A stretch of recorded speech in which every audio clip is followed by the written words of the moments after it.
Okay, so there's two major stages to the process. First is the holographic origination, the design and art process.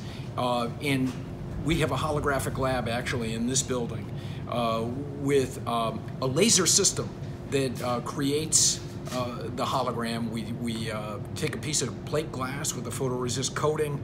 It goes onto the laser, which is controlled by a computer with a digital artwork, and the laser creates what are called pixels, which are, you could think of as miniature lenses, which ultimately create the hologram.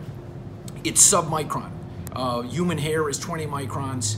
This structure, because really what you're looking at is an optical structure, is sub-micron. It's less than 1 micron in thickness. And the metallization ultimately is 300 angstroms, which is so thin you have to measure it with light transmission. So first we work with the customer. In this case, ultimately it's the NFL as the brand owner, but there is a publisher that we work with. And in other cases, it could be Walt Disney. It could be a consumer product company. And ultimately, they agree to a hologram.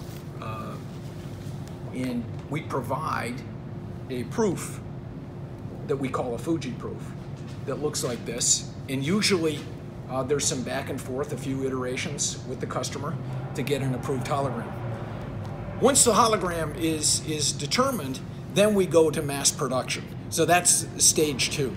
And back we go to the holographic lab where we create a giant tool. I say giant, and this is a 1-up. We'll go to at least a 3-up, 6-up, 12-up, depending on the printer, because it's a function of how big the printer's press is. And with that tool, we then pack it up and send it over to what we call the West Plant, which is over on Main Street in Holyoke. It's less than a half mile from here, where the actual production takes place. In simple terms, what we're doing is embossing or impressing the optical structure into a polymer coating that we had already applied to film, and it transfers the holographic optical structure. That roll of film then goes through a vacuum metallizer, which is a giant chamber where we basically evaporate aluminum and deposit it on the film to create the holographic film.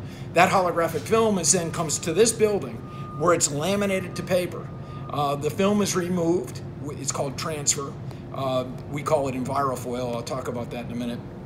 But the film is reused. But what you're left with is paper that's got an incredibly thin layer of polymer with the holographic structure embossed in it and metallization.